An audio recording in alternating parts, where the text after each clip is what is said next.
de la clase pasada usted la tiene. Ah, bueno, eso sí.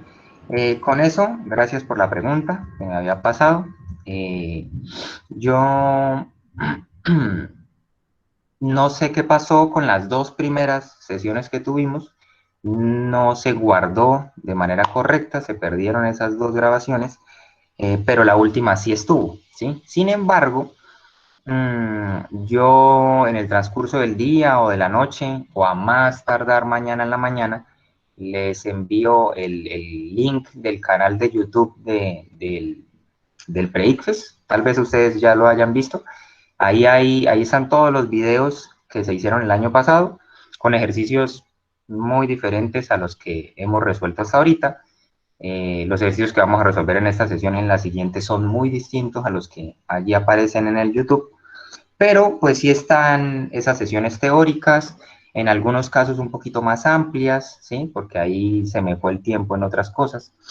Entonces, lo que es la primera sesión y la segunda que tuvimos, la podrían compensar y pues de todas formas me excuso por no haberse podido grabar bien esas dos primeras sesiones, se podrían compensar con esos videos que están allí en el canal de YouTube. La última sí se grabó muy bien, no la he subido todavía al canal porque estaba terminando la maestría el primer semestre de la maestría que estoy haciendo, entonces estaba muy embolatado.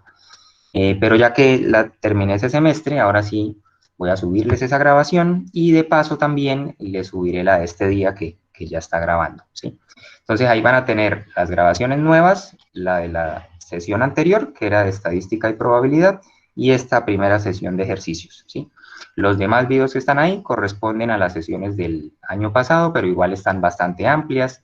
Hay unas dedicadas meramente a ejercicios también, donde resolví, creo que casi todo un simulacro que tuvieron que presentar, entonces yo creo que les van a ser bastante útiles. Les estaré pasando el link del canal por el chat y si se me llega a pasar por el trabajo que tengo en el café y eso, me recuerdan, ¿vale? Me escriben, no hay ningún inconveniente. La idea es que ustedes tengan ese link hoy o mañana en la mañana. Bueno, no sé si hay alguna otra pregunta referente a alguna cuestión, ya sea las sesiones pasadas o de lo que vamos a ver hoy. De todas formas, ustedes saben más o menos la metodología de trabajo como para ir avanzando. Yo trataré de hacer ejercicio tras ejercicio tras ejercicio de una manera sencilla. Trato de explicarlo lo más simple que puedo. Y si tienen alguna pregunta, me interrumpen en cualquier momento, ¿sí? No pasa nada. Ya sea cuando acabe el problema de resolverlo o en medio de la explicación o cuando pasemos a otro problema si tienen una duda de uno anterior, o sea, no hay inconveniente por eso, ¿listo? Bueno, vamos a dar inicio entonces. Voy a compartir aquí la pantalla, por favor me confirman si la pueden ver. Acá, acá.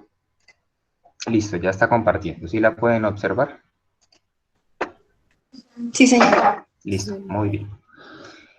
Ok, vamos a empezar de una vez con el primero. Dice, en clase, el profesor de matemáticas les pide a sus estudiantes que hallen números que cumplan de manera simultánea las siguientes condiciones. Primera, sea divisible por 2 y por 5. Segunda, al dividirlo entre 4, su residuo sea 2. Andrés plantea que un número que cumple estas condiciones es 40. Respecto a la respuesta de Andrés, es verdadero afirmar que. Bueno, entonces este tipo de preguntas ya más o menos nos hemos enfrentado. Nos piden si la afirmación que alguien dice sobre algo es cierta o no. Y esas son más o menos las dos opciones de respuesta. ¿Es correcta o es incorrecta? Solo que tenemos dos opciones. Si es incorrecta, una por acá que es la A, otra por acá que es la C, y dos posibles opciones si es correcta, ¿sí? Entonces vamos a ir bien. ¿Qué me dice el enunciado? Que deba tener muy en cuenta que esas condiciones se deben cumplir de manera simultánea, ¿sí? No solo una de las dos al tiempo. Y ya nos ponen de una vez la cuestión para analizarla. Entonces nos dicen que el número que vamos a analizar es el 40. ¿Sí? ¿Cumple esas dos condiciones? Vamos a ver. ¿Sí? Sin necesidad de analizar las opciones de respuesta, yo estudio este número según cada condición. Entonces, la primera condición me dice que sea divisible por 2 y por 5. ¿sí? No necesitamos hacer aquí ningún cálculo ni nada para decir que esa condición la satisface, ¿sí? Se puede dividir por 2, si lo divido por 2 me daría 20, ¿sí? Y si lo divido por 5 me da 8. Entonces, pues, perfectamente, la primera se cumple. Ahora bien, se cumple también la segunda, al dividirlo entre 4 su residuo sea 2. Pero si yo cojo 40 y lo divido entre 4, que me dice la segunda condición, pues eso me va a dar 10, ¿sí? Me va a dar 10 el resultado, y como es exacto, eso quiere decir que la división tiene un residuo de 0. No es un residuo de 2, como aquí me están pidiendo, ¿sí? Por lo tanto, no satisface la segunda condición, ¿sí? Si no satisface la segunda condición, lo que está diciendo Andrés es falso, ¿sí? Es incorrecto, porque él está afirmando que el 40 cumple estas condiciones, ¿sí? Y acabamos de darnos cuenta que eso es completamente falso. Entonces, descartamos la B, ¿sí? Que me dice que es correcto lo que dice Andrés, descartamos la D, que me dice que es correcto lo que dice Andrés, y nos quedamos con la A y con la C. La A me dice es incorrecta porque 40 también es divisible por 10. Sí, es cierto que 40 es divisible por 10, ¿sí? Pero pues eso no me afecta en nada el análisis que hemos hecho, ¿sí? Que aquí me diga que sea divisible solo por 2 y por 5, bueno, ojo, no me dicen solo por 2 y por 5, me dicen que sea divisible por 2 y por 5, no excluye que también se pueda dividir por otros números, ¿sí? Con tal de que se divida entre 2 y entre 5, todo va bien, ¿sí? Entonces se puede dividir por 10, que efectivamente ya vimos que así es, ¿sí? Bueno, lo mismo fue por 4, entonces digámoslo, ahí ya tenemos divisible por 4, se puede dividir por 10 también, se puede dividir por 8 también, ¿no? Entonces se puede dividir por más números, pero eso no interesa para la primera condición porque aún así es posible dividirlo entre 2 y entre 5, ¿sí? Entonces esa primera opción se descarta, ¿sí? Y solo precisamente haciendo un descarte concluimos que la respuesta correcta es la C, ¿sí? Es incorrecto lo que dice Andrés, porque al dividir 40 entre 4 se obtiene un residuo diferente de 2, y eso es la clave. Se obtiene un residuo diferente de 2. Por eso es que no se cumple la segunda condición, y eso es lo que hace que la afirmación de Andrés sea incorrecta, ¿sí? Listo, era un análisis sencillo, a mi parecer. De todas formas, recuerden, si alguien tiene alguna pregunta, por favor, puede activar su micrófono y hacerla, ¿vale? Listo, continuemos. Borremos aquí y vamos con el segundo problema.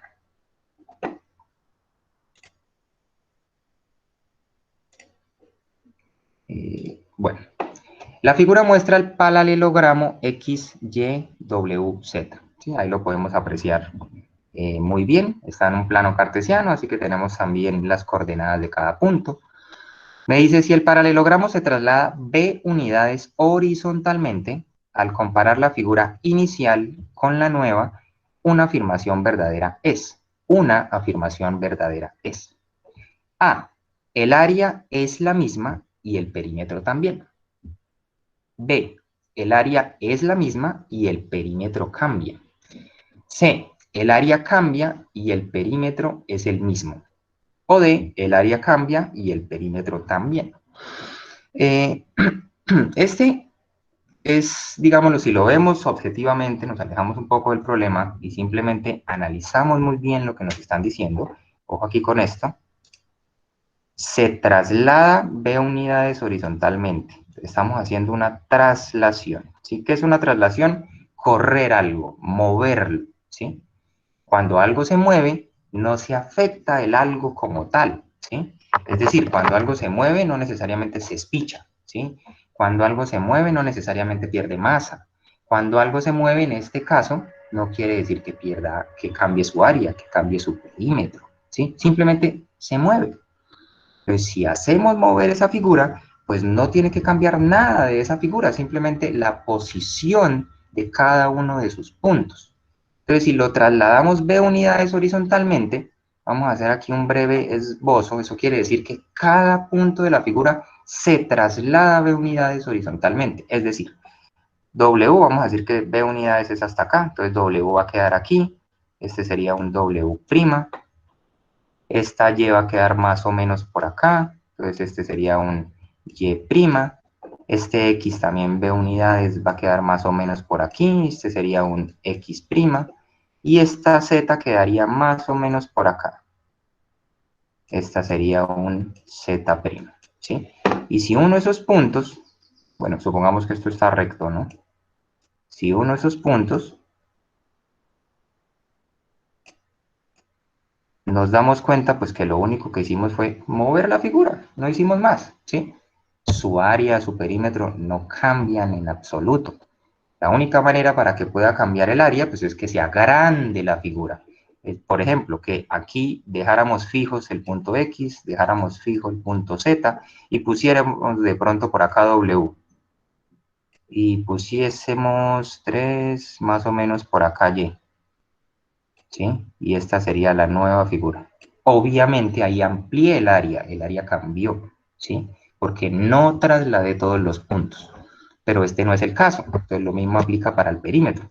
Simplemente moví todo, entonces ni el área ni el perímetro cambian, ¿sí? Así de sencillo. Es decir, la opción correcta es la A, el área es la misma y el perímetro también, ¿sí? Listo.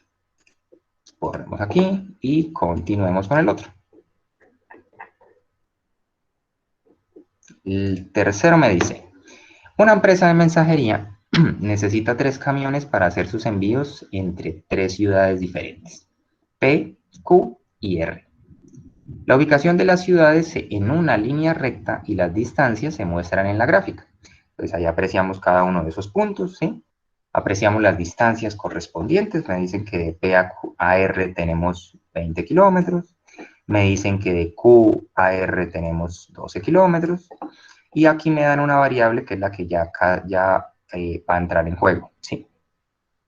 Continúa el enunciado. En el próximo mes se debe incluir a la ciudad S, que se encuentra entre P y Q, en la ruta semanal.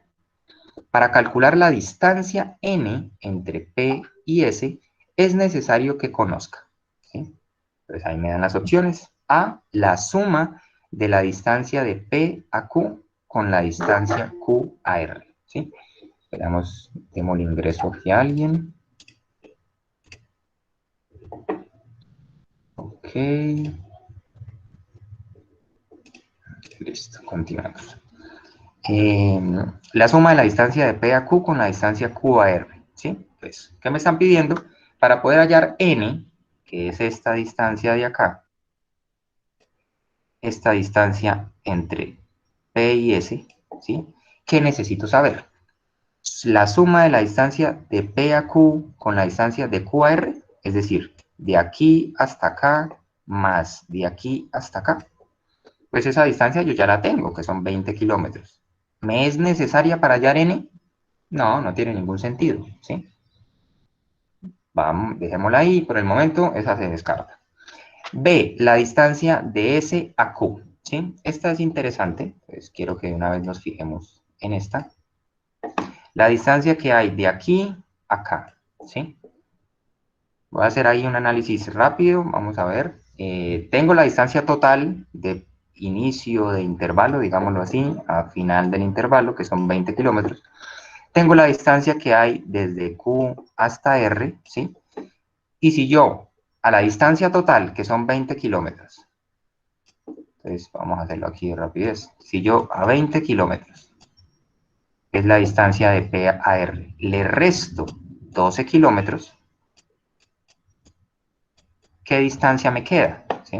Eso serían numéricamente 8 kilómetros, pero me representa esta distancia que voy a poner acá en verde. Entonces, hacer esta resta me representa la distancia que hay de P a Q, ¿sí? Entonces ahí vamos bien.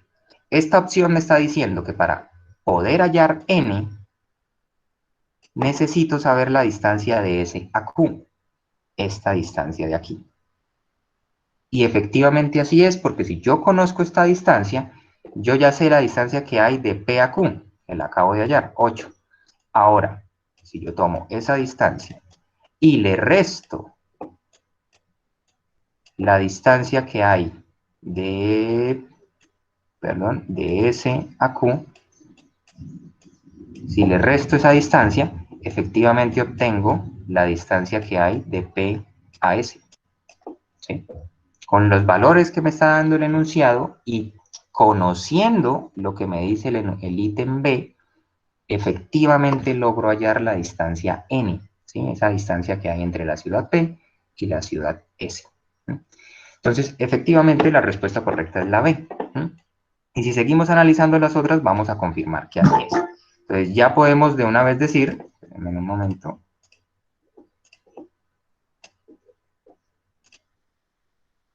Listo. Ya podemos de una vez decir que la suma de la distancia de P a Q con la distancia de Q a R, pues ya me la dan aquí, ¿sí? Pues no es absolutamente imprescindible. La necesito para poder hallar la distancia N, pero pues sabiéndola por sí sola, no me da esa distancia. Entonces se descarta la A. La C me dice, conocer la distancia de P a Q. La distancia de P a Q. Con la información que ya me habían dado, la conozco, que son 8 kilómetros, ¿sí? Que aquí la obtuve. Pero pues conocerla tampoco me permite hallar N. Entonces se descarta. Y la D me dice la diferencia entre la distancia de P a Q y la distancia de Q a R. Pues esta pues no tiene ningún sentido porque es tomar la distancia que hay de aquí a acá y restarle la distancia que hay de aquí a acá. Eso de hecho me va a dar un valor negativo, ¿sí? Y pues no me quiere decir absolutamente nada, ¿sí? También se descarta. Entonces, en líneas generales, hemos confirmado, ¿sí?, que la respuesta correcta es la B. Para poder hallar esa distancia N, necesito saber la distancia que hay de la ciudad S a la ciudad Q, ¿sí? Respuesta correcta, la B. Bueno, eso por el tercero. Continuemos pues. El cuarto. Listo. En una fábrica que procesa ciertos materiales, voy a bajarle aquí un poquito el zoom.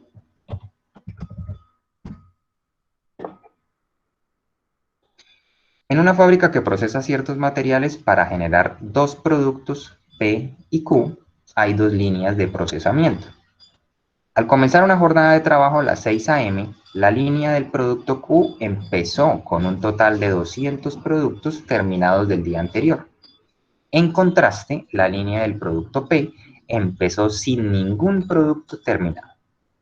En la tarde ocurrió una falla mecánica en la línea Q que hizo que la producción se desacelerara, pero no lo suficiente como para detener la producción por completo durante la jornada que finalizó a las 6 de la tarde.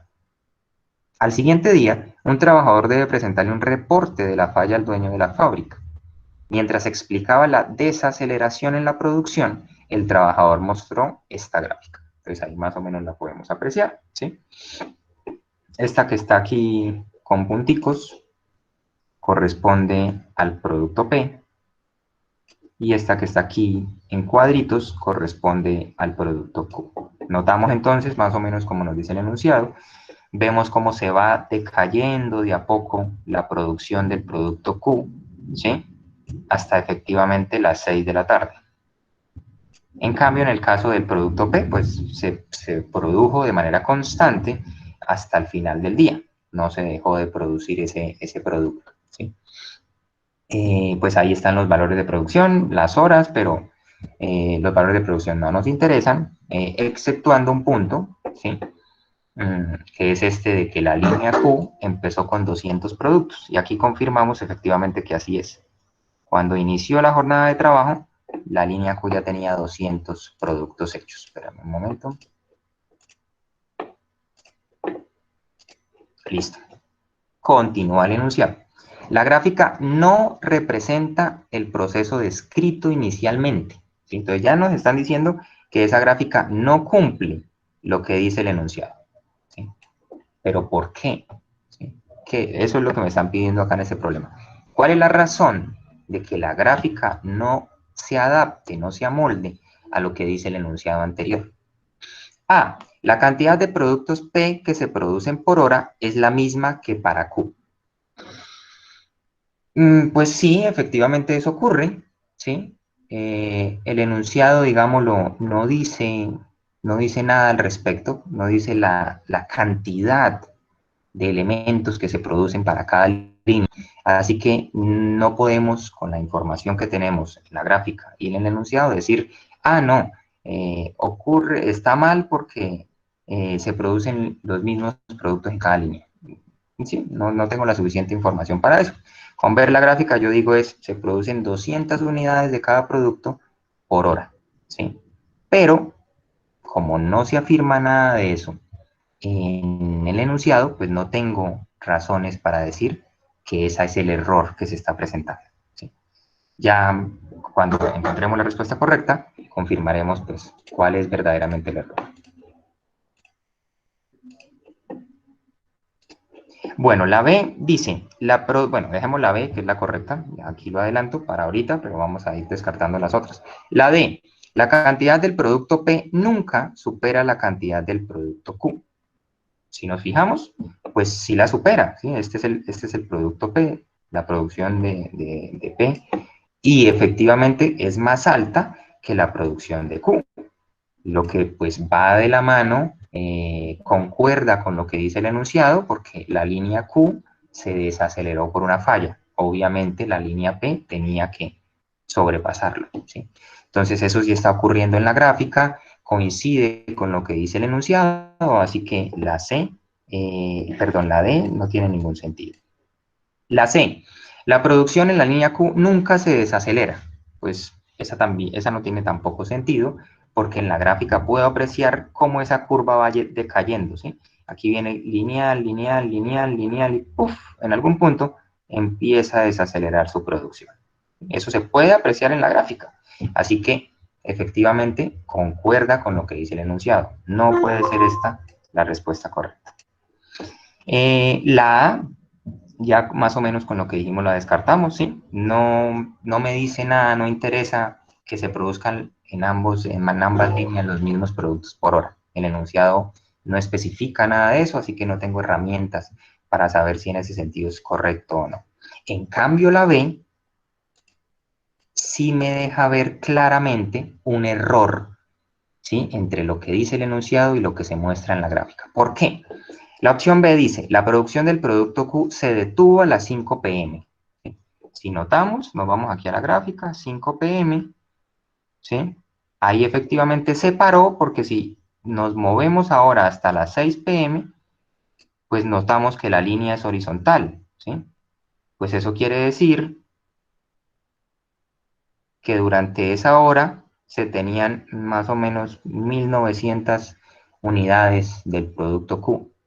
Es decir, si a las 5 y a las 6 tenían las mismas unidades, fue porque no se produjo nada en esa hora, ¿sí? ¿Esto concuerda con lo que dice el enunciado?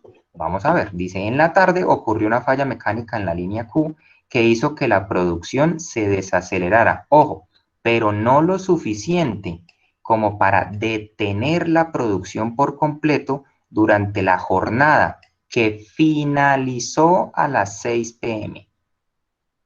Nunca, nunca la línea Q se detuvo de producir. Nunca. Eso es lo que me dice el enunciado. En cambio, la gráfica me está diciendo que sí se detuvo. A las 5 de la tarde se paró todo tipo de producción en esa línea, ¿sí? Así que ahí es donde radica el error de coincidencia, ¿sí? Y por tanto, la respuesta correcta es la B. Listo. Eso sería en el caso de nuestro problema 4. Continuemos avanzando con el siguiente.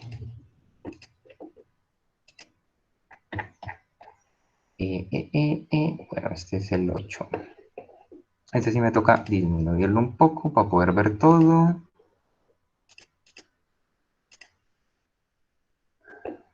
Bueno, ya lo bajo ahorita un poquito. La tabla muestra los productos fabricados en una empresa de calzado y algunos datos asociados a ellos para el año 2014. Entonces ahí tenemos la tablita, producto, ¿sí? Costo de fabricación, precio de venta, unidades vendidas. La pregunta es, ¿qué gráfico representa correctamente la proporción de cada producto sobre el total de unidades vendidas? Hay dos gráficos de barras, la opción A y la opción C, y hay 2 gráficos de torta, la opción B y la opción D. Si más o menos vemos la tabla y nos fijamos en la opción A, por ejemplo, nos fijamos en esa opción A, vemos que en botas se vendieron 500 unidades, ¿sí? En botas aquí aparecen 500 unidades. Uno dice, pues va bien, o sea, ¿sí? Estamos en lo correcto. De zapatillas, 800 unidades. Entonces, sí, también concuerda. De zapatos deportivos, 2000 unidades. Zapatos deportivos, 2000 unidades. También concuerda. Y de zapatos formales, 1200 unidades. Zapatos formales, 1200. Concuerda. Uno puede estar tentado a decir la opción correcta es la A, ¿sí? Pero la pregunta no me dice cuál gráfica corresponde con la información que se da en la tabla. Ojo con lo que me preguntan. Lo que dice la pregunta es qué gráfico representa correctamente la proporción. Siempre que les hablen de proporción, eso básicamente es una división. Algo sobre algo, ¿sí? Proporción es una cosa X dividida en una cosa Y. Eso es proporción, una división, ¿sí? Entonces aquí lo que me están diciendo es, pues, haga una división, básicamente. ¿Una división entre quiénes? Una división de cada producto, de las botas en un caso, de las zapatillas en otro, de los deportivos, de los formales, sobre el total de unidades vendidas. Entonces, que tome cada producto, aquí en el numerador, ¿sí? Sobre el total de unidades vendidas, aquí sobre el denominador, ¿sí? Es decir, vamos a hacerlo con algunos, ¿sí? ¿Cuántos se vendió en total? Pues aquí hagamos la suma. 1200 más 800, 2000, 2000 más 2000, 4000. Se vendieron en total 4500 cosas, ¿sí? Entonces lo que tiene que ir en el denominador es esas total de unidades vendidas. Y en el denominador va a ir cada una de los productos. Entonces van a ir las botas. ¿Cuántas se vendieron de botas? 500. Ahí ya tenemos la primera proporción, ¿sí? La proporción de las botas sobre el total de unidades vendidas. Y así va a pasar con las demás. Esta sería la proporción de las zapatillas sobre el total de unidades vendidas. Y así con las otras dos. La proporción de los zapatos deportivos sobre el total de unidades vendidas. Y el último pues sería de esta manera, la proporción de los zapatos formales sobre el total de unidades vendidas. ¿Sí? Hacer esa división y luego, ahí ya vamos viendo, ¿sí? Ojo que las tortas me están dando en porcentajes, ¿sí? Básicamente el porcentaje es hacer esta división y multiplicar por 100. Por eso se llama porcentaje, por 100, ¿sí? Entonces esto me daría ¿cuánto? Cancelo estos dos ceros. 5 dividido en 45, eso es quinta y quinta, un noveno, ¿sí? Eso es 0,1 algo, ¿sí? Sería más o menos como 0, bueno, 1 no sé qué, por 100. ¿Sí? Y ahí más o menos entonces eso me daría cerca de, bueno, aproximadamente 10%. ¿Sí? Entonces ahí ya vamos viendo que los valores concuerdan más con las tortas. Entonces, mira, aquí aparece un 11%, entonces aproximadamente es lo que estábamos haciendo de la proporción entre las botas y el total de unidades vendidas. Entonces vamos a ver si aquí en el caso de la torta B que vamos viendo concuerda. Las botas tienen 11%. Muy bien. Podemos hacer otra. Bueno, el siguiente, 800. Cancelo estos dos ceros, cancelo estos dos ceros. ¿Eso cuánto sería? A ver, a ver, a ver, a ver, a ver. Bueno, lo mismo, eso es 17. 0,1 algo, eso, ¿sí? Entonces, bueno, 0,17. Pues por 100, eso me da aproximadamente 17%. Entonces nos vamos viendo y aquí aparece un 18, que es pues precisamente aproximado el número que estamos viendo. Y ese corresponde a las zapatillas. Pues sí, concuerda. Entonces va por aquí la cuestión. Ya sabemos que nos vamos a ubicar por las tortas porque tiene que ver con la proporción que me están pidiendo en la pregunta. Descartamos de una vez esta, ¿sí? Que pues no tiene ningún sentido. Si ustedes ven los números, pues ahí no concuerda nada. Esta pues ya la acabamos de descartar, nos quedamos con la opción B, con la opción D. Podemos seguir haciendo así los cálculos y cada cosa, o ustedes se pueden fijar de lo siguiente. La mayor es el que tiene 2000, es decir, los zapatos deportivos. Si yo hago la proporción de eso, es el que tiene el mayor porcentaje. ¿Sí? Aquí hay 4 porcentajes: 11, 18, 27 y 44. Entonces, por la lógica, yo tengo que decir, sin hacer todos, sin ni siquiera haber hecho todos estos calculitos que medio hicimos ahorita, yo digo, pues la menor, que son las botas, debe tener el menor porcentaje, o sea, 11. La siguiente, que son las zapatillas, debe tener el siguiente, el que le sigue, o sea, 18. Este, que es el mayor, 2000, pues debería tener el más grande, 44. Y este, que son los zapatos formales, pues debería tener el que está ahí, ni tan mayor ni tan menor, o sea, 27. ¿Sí? Así tiene que ser. Vamos a ver si se aplica para la D, por ejemplo, que no está toda rayada. Las botas es el 11%, muy bien. Las zapatillas es el 18%, muy bien.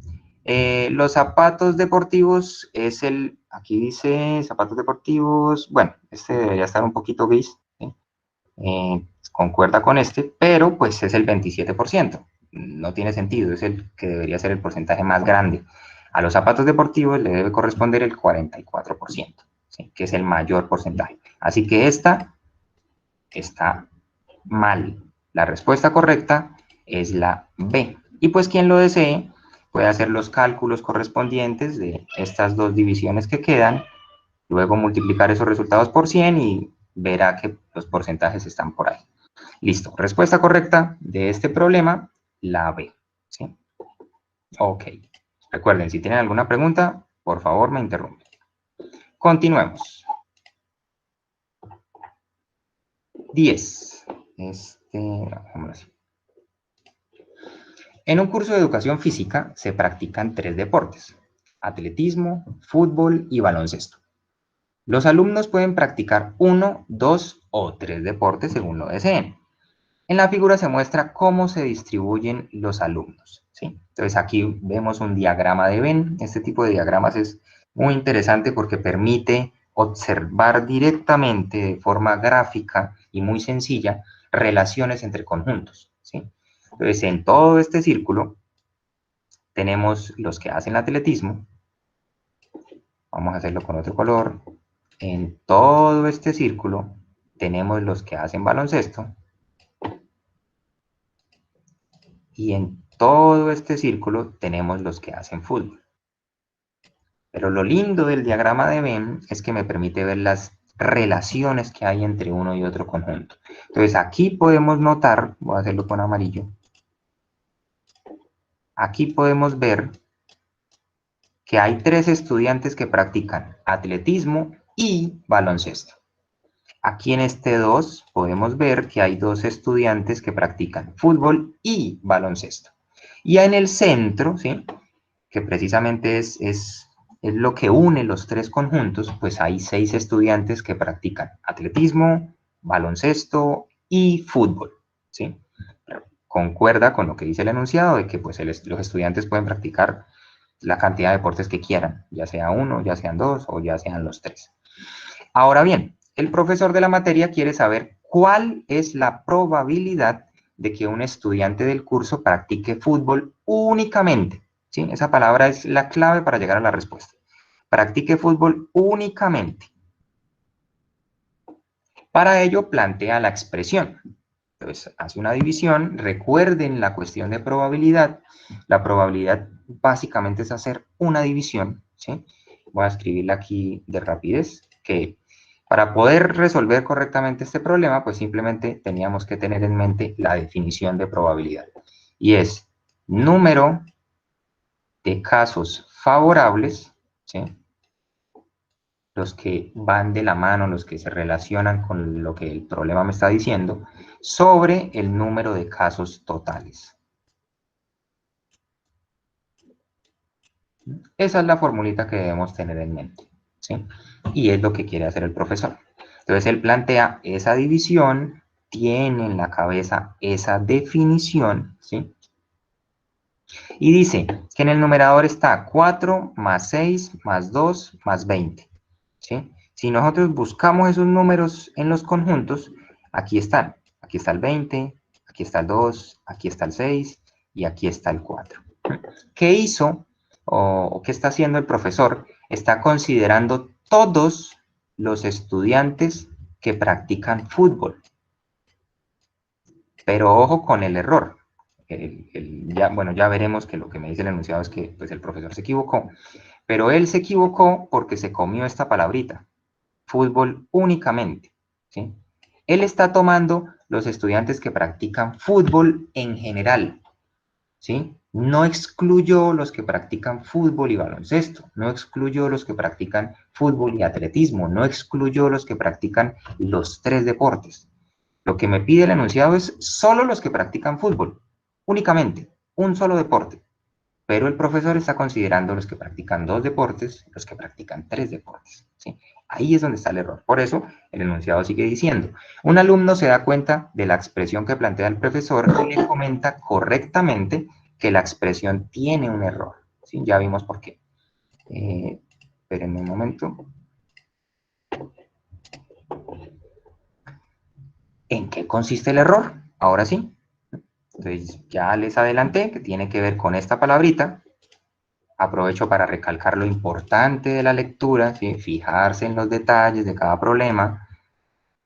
Los que practican fútbol únicamente.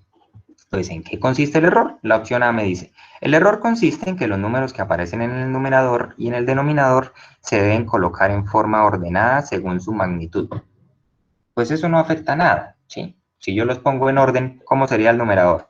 2 más 4 más 6 más 20. Pero pues son los mismos números, va a dar el mismo resultado, ¿sí? Lo mismo en el denominador, así que pues eso, el error se sigue perpetuando, ahí no se altera nada, así que ese no es el error. Igual estaría mal si ordenara las magnitudes. La B, el error consiste en que en el numerador de la fracción solo debe ir el número 12, ¿sí? Voy a borrar aquí un poquito para que podamos apreciar ese 12 a qué corresponde.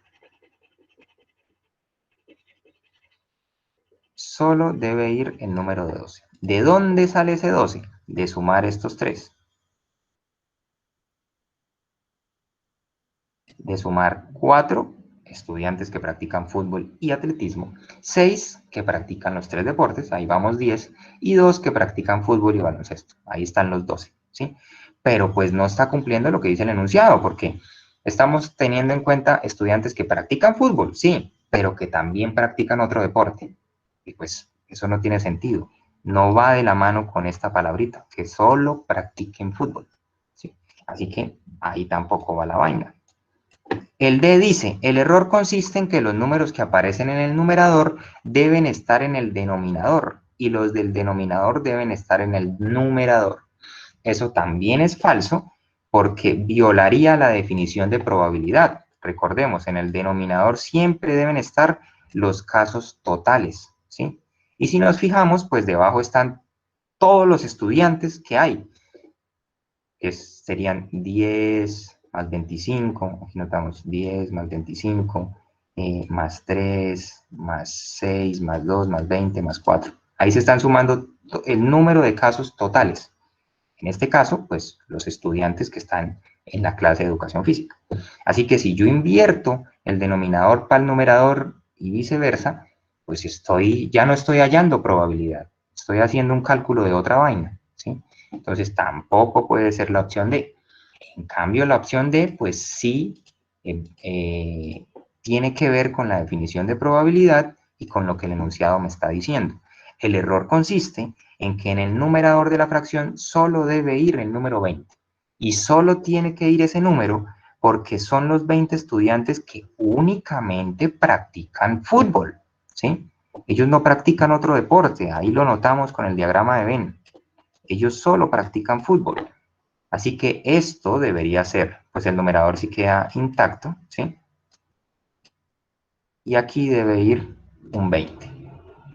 Así sí sería correcta la fórmula y estaríamos hallando la probabilidad que me dice el enunciado, la probabilidad de que un estudiante del curso practique en fútbol únicamente, ¿sí? Entonces la opción correcta es la C. Entonces notemos que a veces aquí pues amplío un poquito la cuestión de probabilidad. Esos temas de probabilidad estadística suelen parecer muy pesados, muy complicados, pero en realidad si tenemos en cuenta los conceptos mínimos, ¿sí? Como en este caso saber cuál es la fórmula de probabilidad, ¿sí? Respetar esa fórmula, y ya lo otro es analizar el enunciado mismo, y ahí ya no tiene que ver, digámoslo, con conocimiento matemático como tal, sino con análisis, con una lectura crítica de lo que me están diciendo, ¿sí? Entonces, ojo con eso. Ahí la clave de todo estaba únicamente en esta palabrita, por eso hago tanto énfasis en ello. Bueno, ahí ya tenemos la respuesta correcta a este problema, que era la C. Continuamos. 13. Este sí lo puedo agrandar un poquito.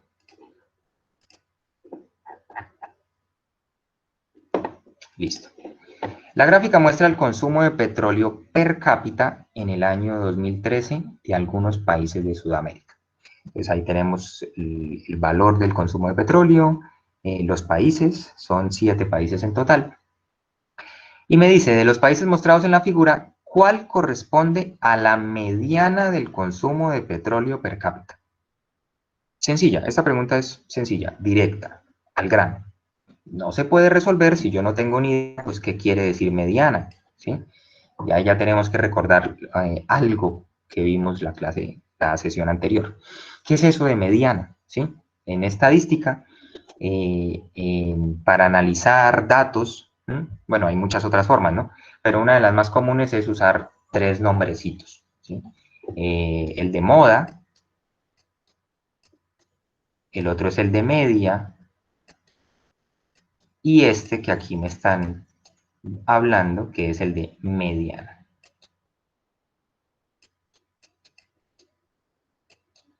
El de media, básicamente lo hemos usado siempre. Es simplemente hallar un promedio aritmético. Tomar unos datos, sumarlos y dividirlo en el número de datos, ¿sí? La moda es el número que más se repite o la cosa que más se repita, ¿sí? Ahí hablamos en esa sesión, pues, por qué esa palabra es tan famosa en el día a día. Estos son los zapatos que están de moda, pues son los zapatos que más usa la gente, ¿sí? Esa es la variable estadística moda, lo que más se repite. Y en cambio la mediana es el dato que está en el centro de los datos, ¿sí? Si yo tengo 11 datos, el dato que está en toda la mitad, y que esté en toda la mitad quiere decir que tiene el mismo número de datos antes que él y el mismo número de datos después que él, ¿sí? Para hallar la mediana, sí es necesario siempre ordenar los datos.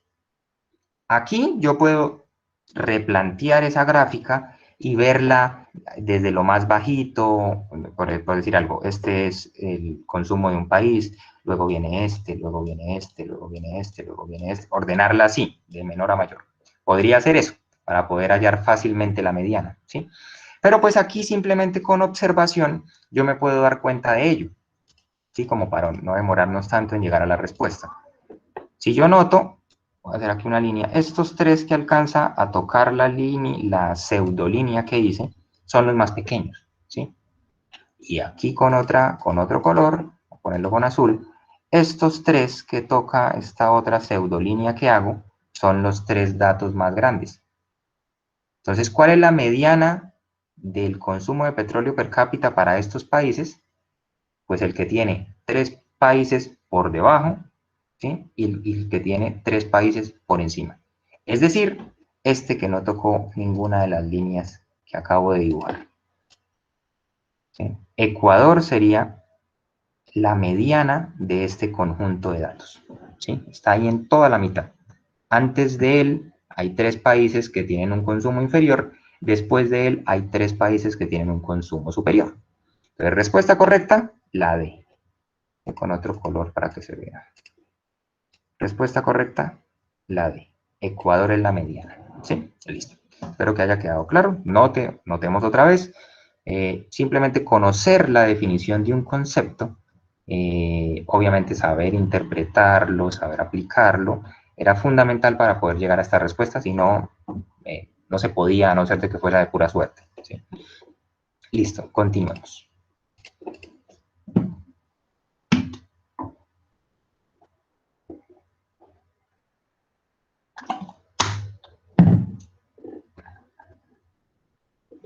Vamos con la 15. La figura muestra una construcción realizada sobre un círculo con centro en O, donde el ángulo QOR es un ángulo recto y el segmento PQ es congruente con el segmento PR. ¿Sí? Ahí tenemos el dibujo. Vamos de una vez a interpretar lo que me están diciendo. Recuerden la sesión de geometría que tuvimos. Mucho de lo de geometría para poder resolver preguntas de esa área es entender y conocer la notación que se maneja. ¿Sí? ¿Qué quiere decir estas dos letras unidas con una línea arriba? ¿Sí? ¿Qué quiere decir estas tres letras y ese símbolo antes?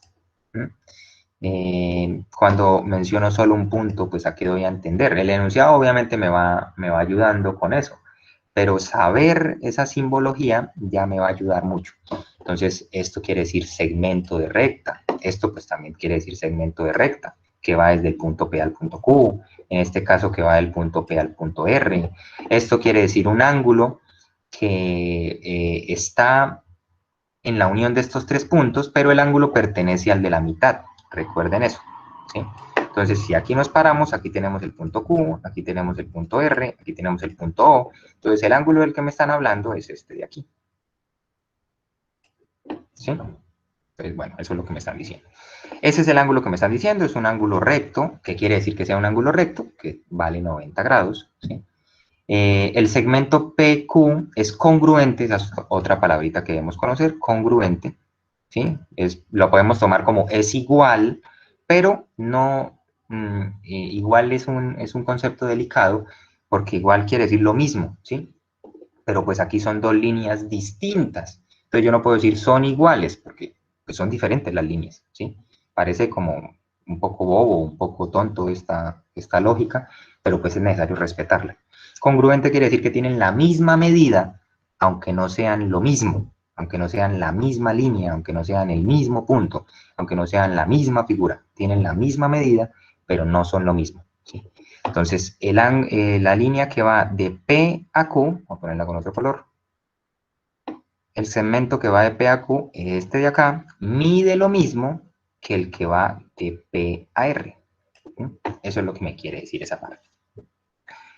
Al escribir, continúa el enunciado, al escribir los ángulos alfa, beta y gamma en orden decreciente, es decir, de mayor a menor, según su medida, se obtiene. Entonces, aquí las opciones de respuesta están entre cuál es el mayor, que lo ponen acá, vamos a ponerlo así, aquí debería ir el mayor, aquí debería ir el de la mitad,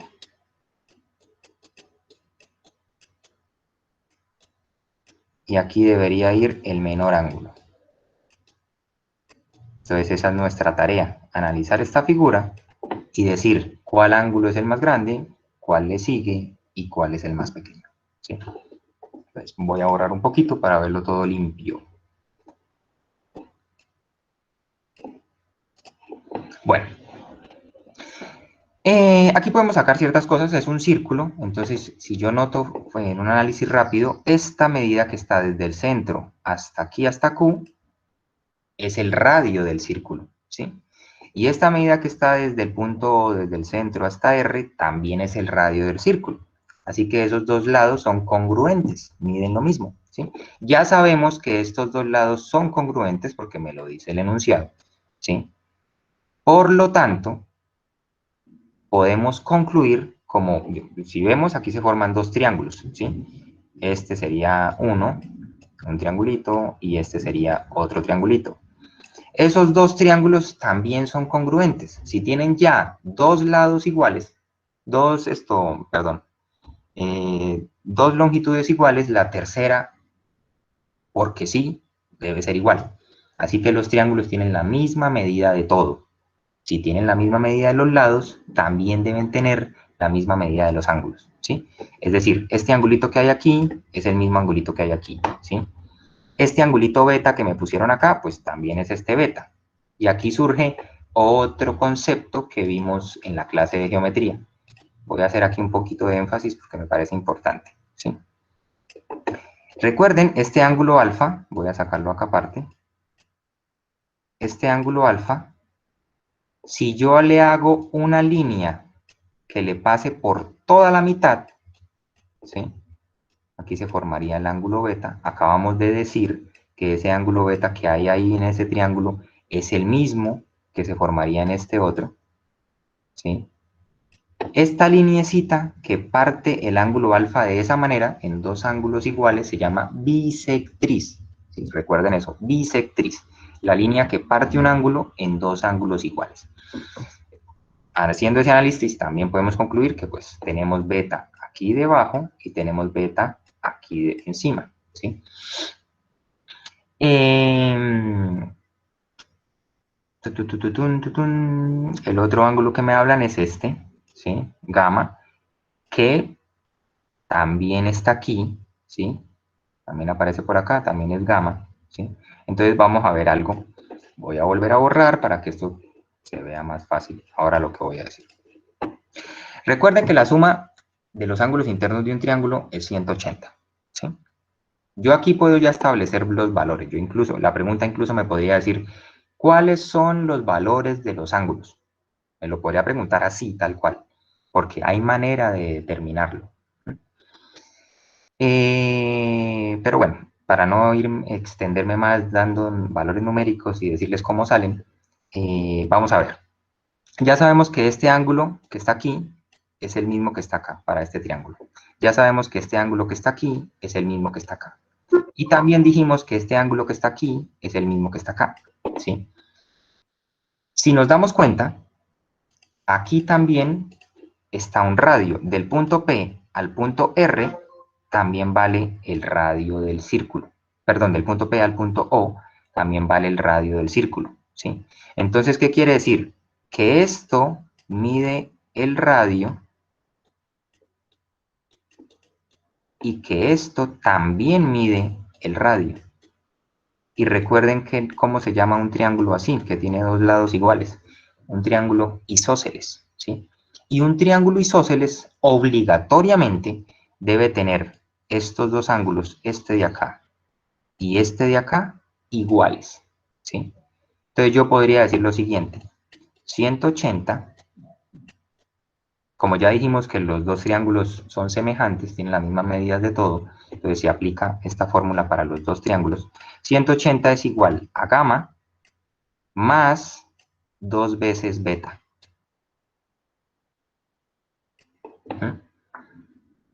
¿Esto por qué lo digo? También si observamos simplemente la figurita que hay acá, si yo hago aquí una línea recta, aquí tendría un ángulo recto de 90, ¿cierto? ¿Qué me quiere decir? Que el ángulo gamma mide más de 90. Este ángulo gamma es mayor que 90 grados, ¿sí? Así, beta debe valer mucho menos, ¿sí?, que 45. ¿A qué voy con todo esto?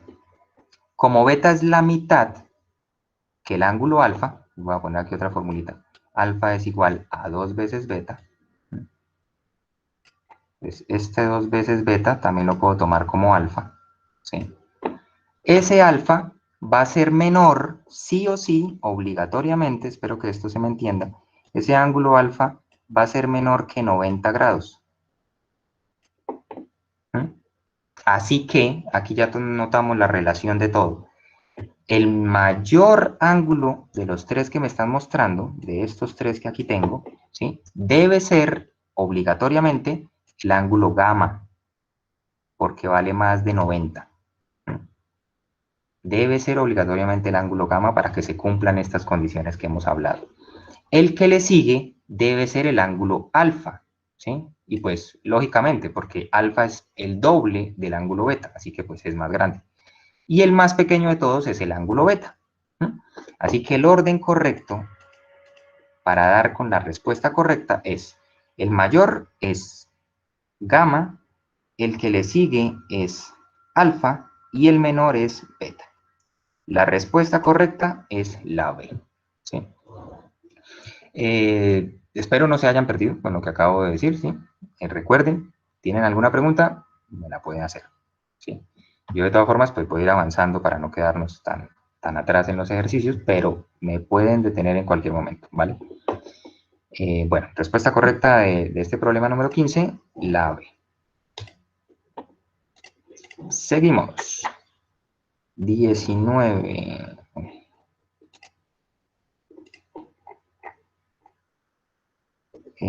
Bueno, todo eso, veámoslo así un poquito más pequeño para poder verlo en conjunto. Dice, en el examen final de una clase, el profesor puede dar las siguientes calificaciones: insuficiente, aceptable, sobresaliente y excelente. Luego de calificar los exámenes de sus 20 estudiantes, el profesor encuentra lo siguiente: la moda de las calificaciones fue sobresaliente. Vayamos haciendo la traducción de una vez. Recuerden que es moda, ¿sí? El valor o la cosa que más aparece en un estudio, ¿sí? Que más aparece en un análisis. Es decir, esto me quiere decir que la nota más común, la que más se repite en este conjunto de 20 estudiantes, es sobresaliente, ¿sí? Siguiente, al menos un estudiante obtuvo insuficiente. Siguiente, la cantidad de estudiantes que obtuvieron excelente es igual a la cantidad de estudiantes que obtuvieron insuficiente. Y en la última condición es 8 estudiantes obtuvieron aceptable. De acuerdo con la información anterior, ¿cuál de las siguientes tablas corresponde a la distribución de las calificaciones de los estudiantes? ¿Sí? Voy a empezar aquí por la más sencilla, haciendo una visión rápida de qué es lo que está pasando. La opción D se puede descartar inmediatamente porque me está diciendo que insuficiente no lo obtuvo ningún estudiante. Y eso viola directamente una condición, que es al menos un estudiante obtuvo insuficiente. ¿Sí? Así que por eso se descarta esa opción. Vamos a ver la opción B. Dice que 3 estudiantes obtuvieron insuficiente. Bueno, eso no viola ninguna condición. Al menos un estudiante obtuvo insuficiente. Ahí se está cumpliendo, en este caso 3. La otra condición me dice la cantidad de estudiantes que obtuvieron excelente es igual a los estudiantes que obtuvieron insuficiente. Entonces aquí también hay 3. Muy bien. La otra condición era que 8 estudiantes obtuvieron aceptable. ¿Sí? Aquí está. Entonces también la estamos respetando. Pero no estamos respetando la de sobresaliente. ¿Por qué? Por esta palabrita, la moda. ¿Qué me quiere decir la moda? Que es la más común, es decir, la mayoría de estudiantes obtuvo sobresaliente. ¿Sí? El valor más grande en estas tablas debe ser el de sobresaliente, y aquí no. Aquí el valor más grande es el de aceptable, así que estamos violando esta condición, y por lo tanto la opción B se descarta. ¿Sí? Eso ocurre exactamente igual en la opción C, porque los que sacaron aceptable terminan siendo muchos más de los que sacaron sobresaliente, y solo se respetan entonces todas las condiciones en la opción A. Al menos un estudiante sacó insuficiente, se cumple. La cantidad de estudiantes que sacaron excelente es la misma de los que sacaron insuficiente, se cumple. 8 sacaron aceptable, se cumple. Y la moda de las calificaciones es el sobresaliente, es decir, el mayor número son los estudiantes que sacaron sobresaliente, se cumple. Y ahora pues se debe cumplir la suma, lógico. Son 20 estudiantes en total, entonces 1 más 8, 9, más 10, 19, más 1, 20. ¿Sí? Así que confirmamos, la respuesta correcta de este problema era la A. ¿Sí? Notemos, no hicimos ningún cálculo, no hicimos nada, simplemente rayamos porque quise rayar. Lo único que debíamos tener es un correcto análisis de lectura, respetar cada una de las condiciones, así que leer con calma, analizar las distintas partes de la lectura que me daban y entender, comprender, conocer qué significa moda en estadística. ¿Sí? Listo, ya con eso tenemos para este problema que era el 19. Siguiente, 32. Caramba. A ver cómo se ve bien. Bueno, creo que así se alcanza a apreciar un poquito. Tal vez otro poco. Listo. Dice el 32. La tabla muestra el costo por hacer giros nacionales de hasta 250.000 pesos en una oficina postal. Entonces ahí vemos la tablita, valor del giro. Se da por intervalos, ¿sí? Desde 1 peso hasta 50.000 pesos, pues vale tanto. Desde 50.001 pesos hasta 100.000 pesos, vale tanto. Y así con lo demás hasta llegar al extremo superior del intervalo, que son 250.000, y cuyo costo son 8.900. La pregunta es, ¿cuál de las siguientes gráficas muestra correctamente la información de la tabla? ¿Sí? Bueno, eso tiene que ver con funciones, ¿sí? Que lo analizamos en la primera sesión de álgebra y cálculo. Quería ponerles este problema, había aparecido en uno de los simulacros el año pasado de sus compañeros de la normal, porque yo les hablé en esa sesión de álgebra y cálculo de una función muy especial, muy loquita tal vez, que se llama función a trozos, ¿sí? Perdón, función a trozos no, eso es otra cosa. Función, ay, ahora se me olvidó el nombre. Se me pasó. Función salto, bueno, algo así, no sé. Pero es una función rara porque es como una escalera, ¿sí? Esa función es una escalera. Y si ustedes notan muy bien el valor de la tabla, ¿sí? Si se fijan muy bien en esos números que aparecen en la tabla, ninguna de estas dos concuerda con ella.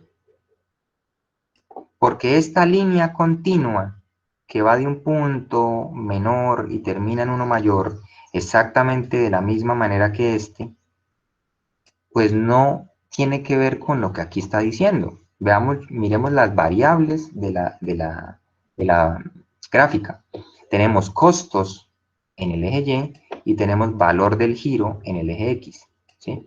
Estas que son continuas, ¿qué me están diciendo? Que a medida que aumenta el valor del giro, aumenta también de manera continua el valor del costo del giro. Y eso no es cierto, ¿sí?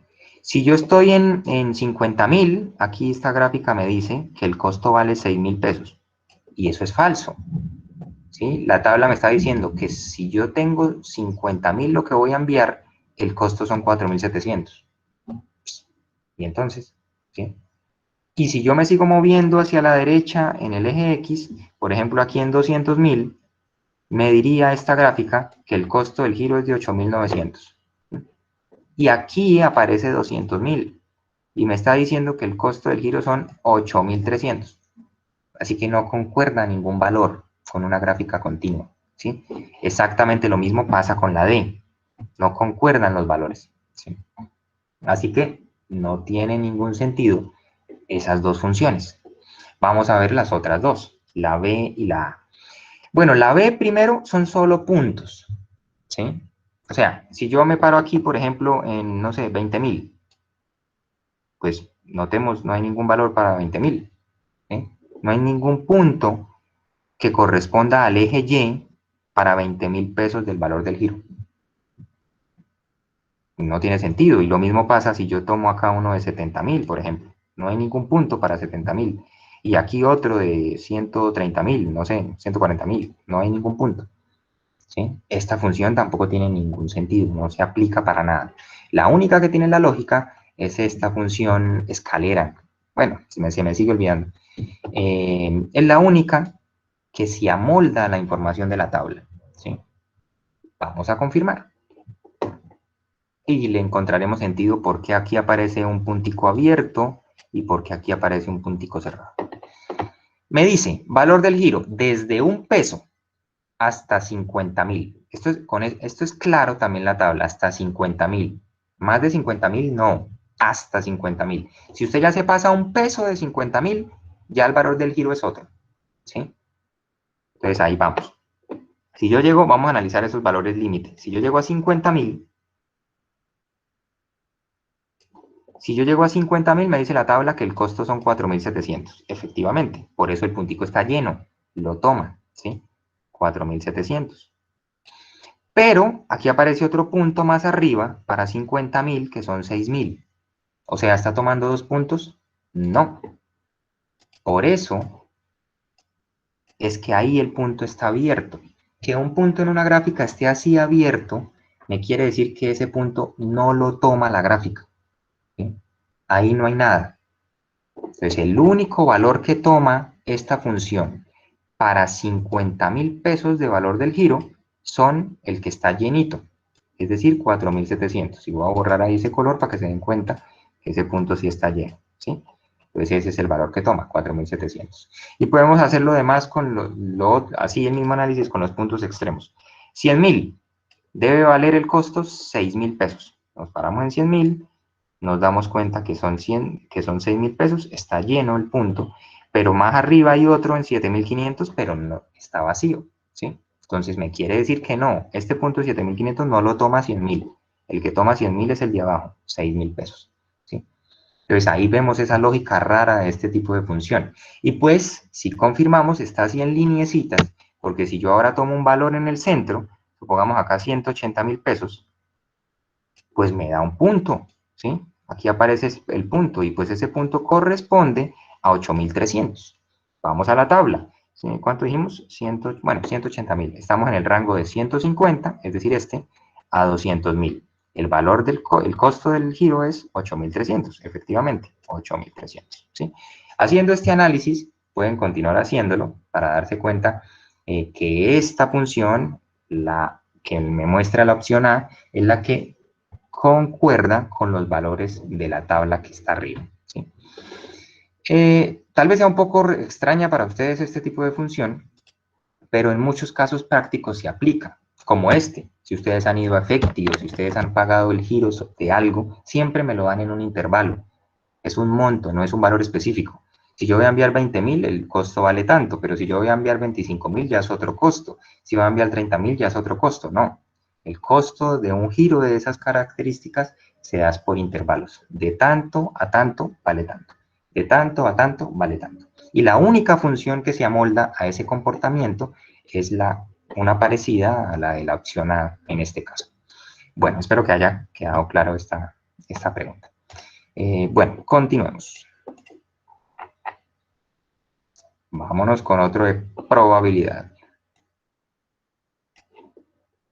Dice, un estudiante va a dibujar todos los triángulos que sean posibles, seleccionando sus vértices entre los puntos A, B, C, D, E y F, que aparecen en la siguiente ilustración. Entonces ahí más o menos se pueden ver los puntos. Son 6 puntos en total. La probabilidad de que el primer triángulo que dibuje sea el ACE, es decir, ACE, este de acá, la probabilidad de que se forme ese triángulo es, y ahí tenemos los valores, ¿sí? Una vez más, ¿de qué estamos hablando? Probabilidad. ¿Cómo es la formulita de eso? Número de casos favorables sobre número de casos totales, ¿sí? ¿Cuál es el caso favorable? 1. El que se forme el triángulo ACE, pues es 1. Es un triángulo, ¿sí? Entonces el caso favorable sería 1. Pero la pregunta es, ¿y el caso total?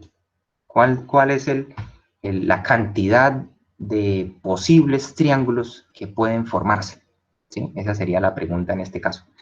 Ahí entramos a algo que se llama combinación, o bueno, técnicamente técnicas de conteo, ¿sí? Hablamos esa vez, que fue la segunda sesión en probabilidad estadística, de combinación y permutación. Y ahí habían unas formulitas y todo lo demás.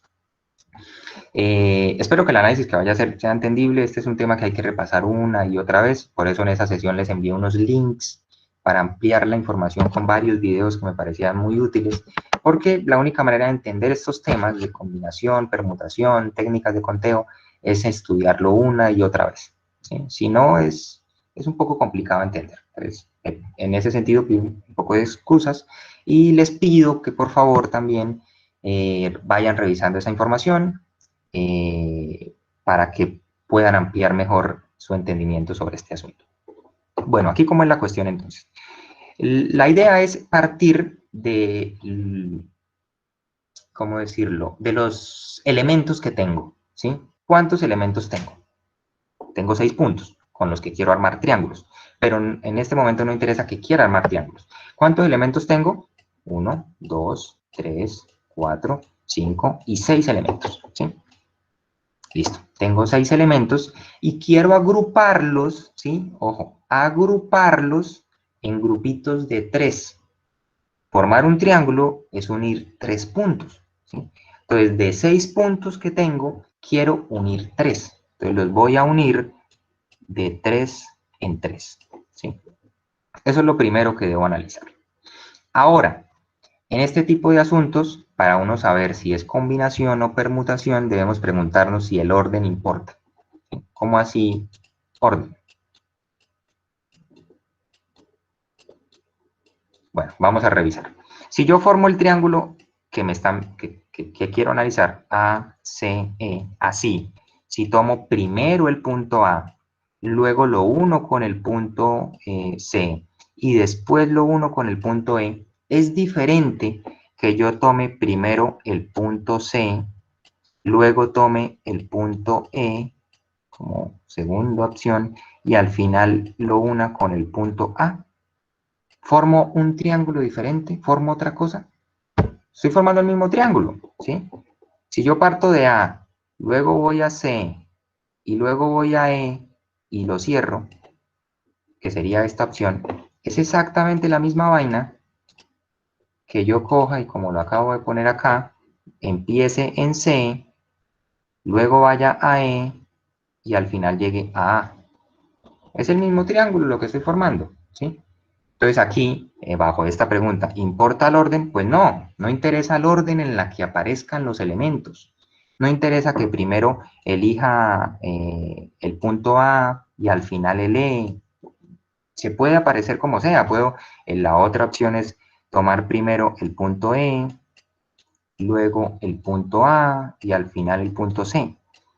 Independientemente de cómo una esos 3 puntos, voy a formar un triángulo. Entonces el orden no importa, ¿sí? A eso se refiere esa pregunta de si importa o no importa el orden. En cambio, que es el ejemplo típico cuando uno habla de permutaciones, si me dicen estos 3 números, y creo que de hecho lo hablamos en la sesión de estadística, si me dicen con esos 3 dígitos forme 3 números diferentes, yo puedo cogerlos así como aparecen, 1, 2, 3, o puedo cambiarles el orden, 2, 1, 3, o poner tal vez este, 3, 1, 2, y son números diferentes. Unirlos en este orden, primero el 1, luego el 2, luego el 3, es diferente a unir primero el 2, luego el 1 y luego el 3, y también es diferente a unir primero el 3, luego el 1, luego el 2, ¿sí? Entonces, bajo la pregunta, ¿importa el orden? Yo aquí digo, sí importa. En ese caso sería una permutación. Entonces, ojo con eso. Siempre la pregunta clave en este tipo de asuntos, cuando voy a unir un grupo de elementos en grupos más pequeños de elementos. Más o menos ahí es cuando yo hablo de combinaciones o permutaciones. Tengo un grupo de elementos amplio que los voy a agrupar en grupos más pequeños. Entonces, bajo esa lógica, yo me digo, la cosa va por combinación o permutación. Y luego de eso me tengo que preguntar, ¿interesa el orden? Con este análisis que más o menos he hecho, saco la conclusión de si es una combinación, si el orden no me interesa, o si es una permutación, si el orden es fundamental y clave, ¿sí? Listo. Pues eso como a un modo de repaso. Listo. Continuamos. Listo, ya dijimos que tengo 6 elementos y voy a formarlos en grupos de 3. Esto se puede hacer de una manera sencilla. Hay una fórmula, ¿sí? Esa fórmula la vimos en la sesión. En este caso ya sabemos que es combinación, entonces eso se pondría algo así. Combinación índice 3, un índice 6, subíndice 3 sería el índice 6 factorial sobre la resta de los índices factorial por el índice inferior factorial. Sí, esa sería la fórmula aplicada a este caso de la combinación. ¿Sí? Entonces, pues, ¿esto qué es? Ese factorial, ¿qué me quiere decir? Tomar ese número y empezar a multiplicarlos por todos los anteriores. Quedaría 6 por 5, por 4, por 3, por 2, por 1. Eso sería, esto, toda esta multiplicación significa 6 factorial. ¿Sí? Ahora, 6 menos 3, pues es 3. Entonces me quedaría 3 factorial, ¿qué es? 3 por 2 por 1. Por otro 3 factorial, o sea, por 3, por 2, por 1. Listo. Y ahora lo que me queda es resolver esas multiplicaciones y esa división. Entonces cancelo 3 por 2 me da 6. ¿Sí? Entonces lo cancelo con este 6 de acá. Este 3 y este 2 se van con este 3 y este 2. Pues el 1, pues como no me afecta, pues no me interesa. Entonces aquí, ¿cómo me quedaría? 5 por 4, 20. Por 1, pues 20. Dividido en 1, pues 20. ¿Sí? La respuesta serían la combinación de estos 6 elementos, que son los puntos, el A hasta el F, en 3 elementos, es 20. Hay 20 distintas maneras, ¿sí? 20 distintas maneras en las que yo puedo armar triángulos con esos 6 puntos. Eso es lo que me quiere decir este resultado. Hay 20 maneras diferentes en las que puedo armar triángulos de estos 6 puntos. Si alguien ya lo quiere confirmar a lo manual, pues póngase en la tarea de unir estos, ¿sí? Luego, siguiendo ahí el A, unir este así, luego este así, luego este así, ¿sí? Y hacerlo manual y ir sumando los triángulos que se forman y se darán cuenta que el valor, la cantidad de triángulos que pueden formarse, pues es este numerito de aquí. Por eso, esas técnicas del conteo son fundamentales porque le ahorran a uno ese trabajo manual tan agotador, ¿sí? Respuesta, 20, pero esa pues es parte de la respuesta. Recuerden que lo que estamos hallando es probabilidad. Entonces, el número de casos favorables, en este caso, ¿cuáles son los casos favorables? Pues la probabilidad de que el primer triángulo que dibuje sea ACE, o sea, un triángulo, que se forme un triángulo, ACE. Entonces, caso favorable, 1. Sobre número de casos totales, es decir, la cantidad total de triángulos que pueden formarse, que es lo que acabé de hallar, o sea, 20. ¿Sí? Es decir, la probabilidad de eso es 1 sobre 20. Yo la puedo dar así en fracción, o ustedes pueden dividir eso y dar un valor decimal, ¿sí? No sé, 0, bueno, alguna vaina. O pueden dar un valor en porcentaje. Entonces, este decimal que les dé lo multiplican por 100 y también les pueden dar un porcentaje, no sé, 1 punto algo, bueno, lo que sea. O, bueno, en fin. Respuesta correcta entonces, si nos fijamos, es la A, 1 sobre 20. ¿Sí? Bueno, espero que haya quedado un poco claro este problema. Es quizá, a mi parecer, uno de los que más inconvenientes puede llegar a causar en el ICFES. Lo bueno, ¿sí? La ventaja es que este tipo de problemas son muy pocos los que les aparecen. Muy pocos. De hecho, si ustedes se ponen en la tarea de revisar los simulacros que les pongan o ejercicios anteriores de ICFES, este tipo de problemas es raro que aparezca. Si aparece, aparece uno, máximo dos, ¿sí? Pero suelen ser sencillos. La clave es esforzarse en entender qué es eso de combinación, qué es eso de permutación, qué es eso de técnicas de conteo, y así será todo mucho más sencillo. Entonces, 31, respuesta correcta, la A. Continuamos. 40. Este de aquí es otra técnica de conteo que se llama diagrama de árbol. De hecho, aquí se lo mencionan. El diagrama de árbol, ¿sí? Ya vamos a ver qué me quiere decir este.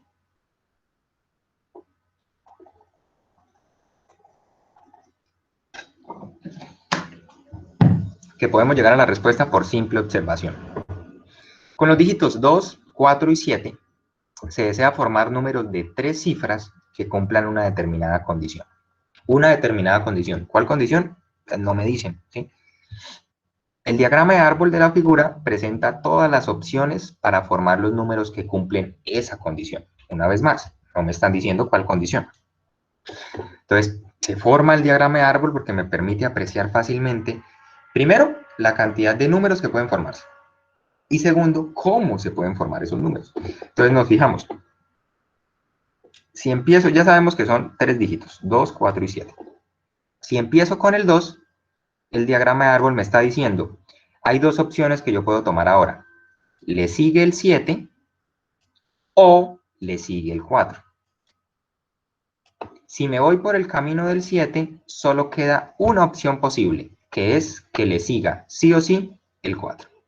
Y si me voy por el camino del 4, solo le queda una opción posible, es decir, que le siga sí o sí el 7. Si ya más o menos se fijan, pueden encontrar como cierta lógica. ¿Sí? Vamos a ver el siguiente. Si inicio con el 4, el diagrama de árbol me dice, yo puedo tomar 2 caminos. O continúo con el 2 o continúo con el 7. Si decidí irme por el 2, el siguiente número debe ser sí o sí el 7. Y si continúo con el 7, el siguiente número debe ser sí o sí el 2. ¿Sí? Y podrán analizar la otra parte del diagrama del árbol y encontrarán la lógica que está ahí como escondida en ese enunciado. Esta condición, esta determinada condición que no me quieren decir. ¿Sí? Pero ya la veremos. Vamos a analizar las opciones de respuesta. De acuerdo con el diagrama, el número 224 no cumple la condición. Si ustedes se fijan, 224 no aparece en ningún lado. Aparece 274, 247. Y pues bueno, ya los otros no empiezan con 2, así que pues tampoco puede estar ahí. Entonces 224 efectivamente no cumple la condición porque no aparece en el diagrama de árbol. La pregunta es, ¿por qué no cumple la condición? A, es un número que comienza con 2 y termina con 4. Pues eso no tiene ningún sentido. O sea, pues ¿qué pasa? Aquí este empieza con 2 y termina con 4. O sea, sí puede pasar un número así. Es el 274. Así que, bailas, esta no es. Descartada la A. La D me dice, no se acepta que la segunda cifra sea 2. Pues eso también es un absurdo total, porque aquí está el 2 como segunda cifra y aquí también está el 2 como segunda cifra. ¿Sí? Se descarta. La C me dice, el menor número aceptado es 274. Falso. Este numerito de acá, 247, es menor que 274, que sería el de arriba. ¿Sí? Así que también es falso. Solo por descarte, noten lo que les dije yo al principio, este se resolvía solo por observación. Solo por descarte, la respuesta correcta es la B. Se repite el dígito 2 y no se acepta repetir dígitos. Esa era la berrionda condición que no me quisieron decir. ¿Sí? Unir o formar números de 3 cifras con 3 dígitos, 2, 4 y 7, cuya condición sea que no se repitan dígitos. Si ustedes se fijan en el diagrama de árbol, ningún dígito se repite. ¿Sí? Esa es la razón de por qué el 224 no aparece en el diagrama de árbol. ¿Sí? El diagrama de árbol a mí me parece algo muy bonito y hay muchos ejercicios que se pueden hacer por diagrama de árbol. De hecho, en la clase de estadística resolvimos uno por diagrama de árbol, porque es muy visual. Yo puedo, en una mirada rápida con la vista, darme cuenta de qué me está diciendo el diagrama de árbol. ¿Sí? Ejemplo, me puede rápidamente decir cuántos números de 3 cifras sin repetirse dígito se forman con 3 dígitos. 1, 2, 3, 4, 5, 6. Sin matarme la cabeza. Simplemente viendo las ramas exteriores del árbol, ya sé cuántas cosas es posible hacer dependiendo de lo que me diga el enunciado. Entonces, un diagrama de árbol es muy práctico. Les recomiendo mucho que si quieren y pueden, revisen bien esto de técnicas de conteo, que es donde hace parte el diagrama del árbol. Bueno, ahí ya quedamos. Respuesta correcta del problema 40, la B. Siguiente, 46.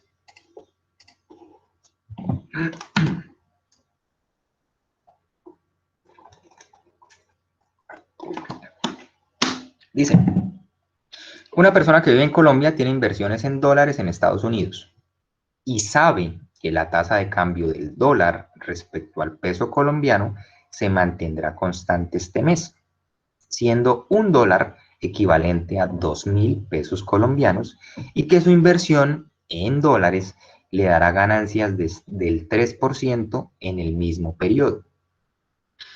Un amigo le asegura que en pesos sus ganancias también serán del 3%. La afirmación de su amigo es, volvemos a este tipo de problema, hay dos opciones, esa afirmación es correcta o incorrecta, solo que por el lado de correcto tenemos dos posibles casos y por el lado de incorrecto tenemos dos posibles casos. Vamos a analizarlos antes de, lo podemos hacer a punta de cálculo de una vez y confirmar, pero vamos a ir analizando las estas y descartando como si estuviéramos ya dentro del examen. A ver, vamos a poner esto un poco más pequeño. Así. Listo, la A me dice, bueno, la afirmación de su amigo es A, correcta, pues sin importar las variaciones en la tasa de cambio, la proporción en que aumenta la inversión en dólares es la misma que en pesos. La proporción en que aumenta la inversión en dólares es la misma que en pesos. Dejémosla ahí, de incógnita. B, incorrecta, pues debería conocerse el valor exacto de la inversión para poder calcular la cantidad de dinero que ganará.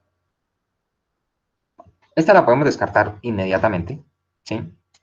Porque aquí no me están diciendo nada de cantidad de dinero, aquí me están hablando de proporción. Y la proporción, recuerden, es una división, ¿sí? Una división que, que se mantiene, o sea, si es de 3%, siempre va a ser de 3%. ¿Sí? Aquí no me interesa, no me están diciendo cuánto va a ganar, ¿sí? Aquí no me están preguntando por cantidades como tal. Así que, pues yo no necesito en ningún momento conocer el valor exacto de la inversión para calcular la cantidad de dinero que esa persona va a ganar. O sea, eso no me interesa, ¿sí? Solo por descarte se va esa vaina.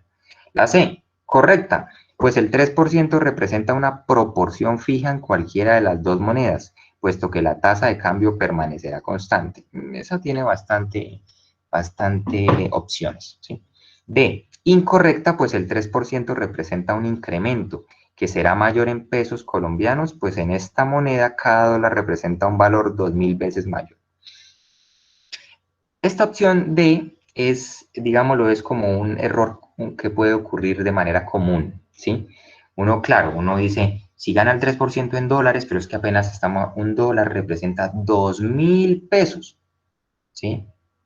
La cantidad que va a ganar, la cantidad, digámoslo, en billetes, bueno, en números, en una cifra ahí, X, la cantidad que va a ganar el dólar, pues un dólar apenas va a ganar un poquito, pero si estamos hablando de 2.000, que es un número grande, pues lo que va a ganar también es grande, ¿sí? Ese es un error muy común, pero pues también se puede descartar de una vez.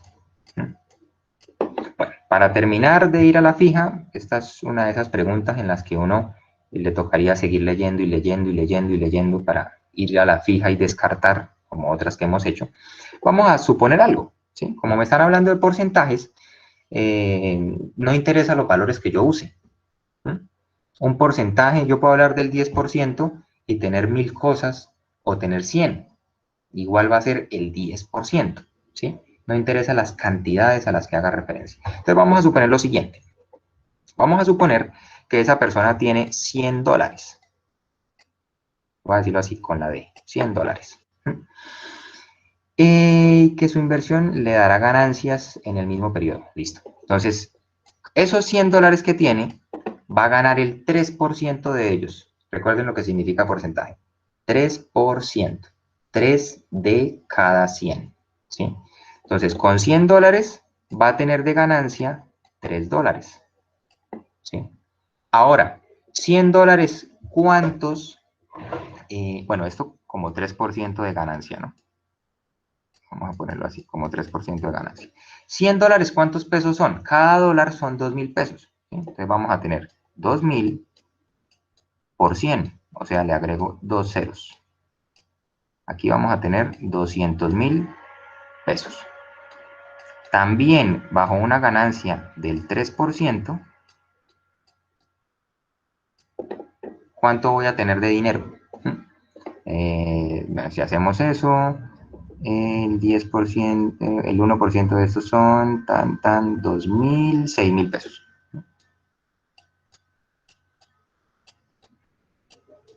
6.000 pesos sería eso de ahí. Confirmemos. ¿Cómo vamos a confirmar si esto es cierto o no? Pues ojo a lo que estamos haciendo. Supusimos que esa persona tenía $100 de su inversión. El enunciado lo que me dice es, esos $100 que tiene, le va a dar de ganancia el 3%. ¿Cuánto es el 3% de $100? $3. Esa es la ganancia que va a tener, ¿sí? Ahora, hagamos de cuenta que son dos cosas diferentes. En dólares tiene 3% de ganancia. Si tenía $100, va a ganar $3, ¿sí? Listo, por ahí vamos bien. Ahora analicémoslo por el lado de los pesos. Esos $100 a una tasa de cambio de $1 equivale a 2.000 pesos. Entonces, esos $100 corresponden a 200.000 pesos. Si yo con esos 200.000 tengo una ganancia del 3%, ¿sí? Es decir, voy a ganar 6.000 pesos. Ahora tengo que confirmar si estas ganancias con la tasa de cambio de $1 equivale a 2.000 pesos, se da, concuerdan, ¿sí? Pues vamos a ver. Si cada dólar son 2.000 pesos, entonces estos $3, ¿cuántos pesos son? Pues serían 3 por 2.000, es decir, 6.000 pesos. Y notemos,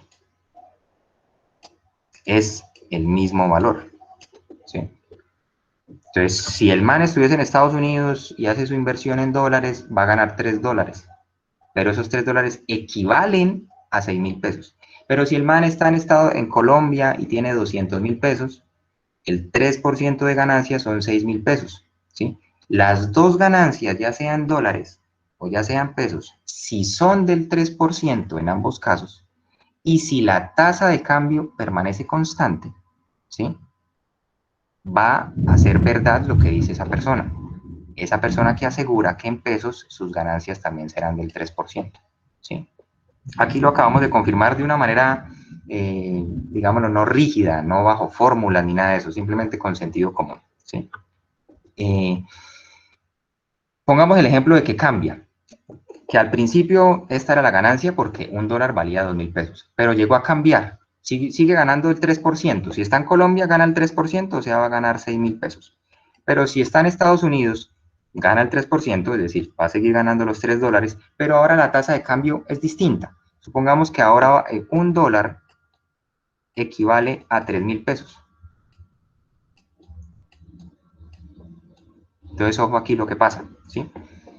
Si ahora en el porcentaje ganó en dólares $3, en pesos 6.000 pesos, ¿sí? Pero si ahora la tasa cambia, esos $3 que ganó en Estados Unidos, en Colombia ahora van a ser, cada dólar tiene 3.000, o sea, va a ser 9.000 pesos. En ese caso, aunque el porcentaje de ganancia en ambos momentos sea del 3%, ya no se cumple que es la misma ganancia.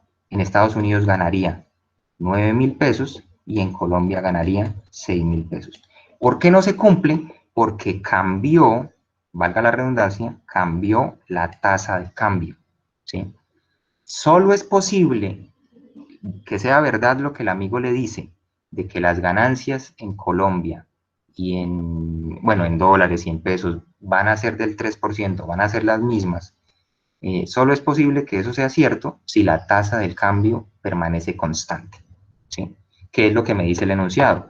La tasa de cambio del dólar respecto al peso colombiano se mantendrá constante este mes, ¿sí? En ese sentido, ahora sí podemos decir, listo, es correcto lo que dice la persona, pero ¿por qué? Vamos a ver la A. Pues, sin importar las variaciones en la tasa de cambio, la proporción en que aumenta la inversión en dólares es la misma que en pesos. Falso, ¿sí? Falso porque aquí está violando lo que acabamos de decir, sin importar las variaciones de la tasa de cambio. Sí importan las variaciones. Solo es igual esa ganancia si la tasa de cambio es constante, ¿sí? Así que es falsa esa opción. Ya pues podemos reconfirmar que la B es falsa, que la D es falsa, ¿sí? Y ahora confirmemos que efectivamente la C es la correcta. La C me dice, bueno, lo que dice esa persona es correcto, pues el 3% representa una proporción fija en cualquiera de las dos monedas, puesto que la tasa de cambio permanecerá constante. ¿Okay? Puesto que la tasa de cambio permanecerá constante. Ya con eso confirmo que la respuesta correcta a este problema es la C. ¿Sí? Listo. Espero que no se hayan perdido con esto que acabo de decir, ¿sí? Que hayan encontrado la lógica de lo que hablamos. Listo, muchachos. No puedo confirmar, de pronto si me voy a hacer el otro problema, nos pasamos de tiempo. Tengo un compromiso ahorita. Entonces vamos a dejar ahí, ¿sí? Llegamos hasta el 51. En la siguiente sesión continuamos. No sé, antes de finalizar esta sesión, si tienen algo que decir, alguna pregunta, algún comentario,